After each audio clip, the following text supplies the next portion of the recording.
We are talking about the Shroud of Turin, and this person is afraid that if the Shroud of Turin is somehow proof of God, that they will have to be Christian and have to stop living the way that would be healthy for a person to live.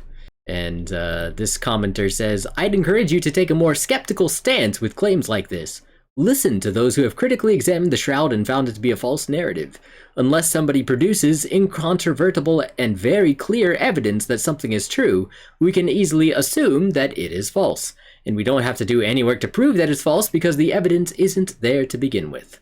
Itch's razor. Claims without evidence can be dismissed without evidence. It's a funny thing about humans that we can be so easily misled by bad stories like this. For most of my life, I was duped. Not anymore. Same. Please take good care of yourself and don't allow yourself to be carried away by unsubstantiated claims. Please. It hurts others too. Many people have examined what the Shroud is, and I think it's very clear that it is yet another parlor trick. How do you explain its 3D qualities not shared with other photographs? I choose not to explain things that don't have a direct connection to the claimed source. Nobody can substantiate the connection between the real Christ figure and the Shroud, thus I dismiss the religious claim. What do you mean it's 3D qualities? Like, it's a blanket? They put the image on a blanket and the blanket is 3D? You're saying the photograph was of a 3D thing? The Shroud itself was a 3D thing that they took an image of? Either way, like, we live in a 3D world, as far as we can sense. Be a good person, that will get you to heaven. Lots of really shitty Christians and non-believers as well. That's not... that's not true to the lore! There is no heaven. Don't waste your life thinking about getting into heaven. Spend your time, your right now time, the best that you can, with what you have. Because there might not be anything else. I think they're talking about the 3D image face that was like the embedded when they did a photo of it. Yeah, I'm curious about that. Shroud of Turin, also known as the Holy Shroud.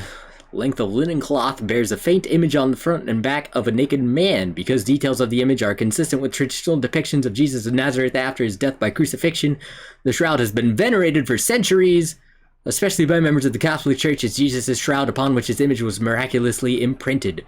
The human image on the shroud can be discerned more clearly in a black and white photographic negative than in its natural sepia color, an effect discovered in 1898 by Secondo Pia, who produced the first photographs of the shroud.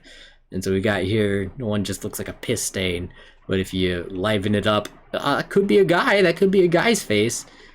Kind of looks like not clear enough to me. Like, that could also just be like a finger painting of a guy's face, but that's fine. It could be like an image on a cloth, right? It was his oils and stuff actually soaked in there, but like even from his hair, I don't know. We'll keep reading. Let's see. This negative image is associated with a popular Catholic devotion to the Holy Face of Jebus. The documented history of the shroud dates back to 1354, when it began to be exhibited in the new Collegiate Church of Liry, a village in north-central France. The shroud was denounced as a forgery by the Bishop of Troyes, Pierre de Arcis, in 1389. It was acquired by the House of Savoy in 1453 and later deposited in a chapel in Chambéry, where it was damaged by fire in 1532. In 1578, the Savoys moved the shroud to their new capital in Turin, where it has remained ever since. Since 1683, it has been kept in the Chapel of the Holy Shroud, which was designed for that purpose by the architect Guarino Guarini, and which is connected to both the Royal Palace and the Turin Cathedral. Ownership of the shroud passed from the House of Savoy to the Catholic Church after the death of the former king Umberto II of Italy in 1983. The microscopic and forensic expert Walter Macron found, based on his examination of samples taken in 1978 from the surface of the shroud using adhesive tape, that the image on the shroud had been painted with a dilute solution of red ochre pigment in a gelatin medium. Macron also found that the apparent bloodstains were painted with vermilion pigment, also in a gelatin medium. Macron's findings were disputed by other researchers, and the nature of the image on the shroud continues to be debated.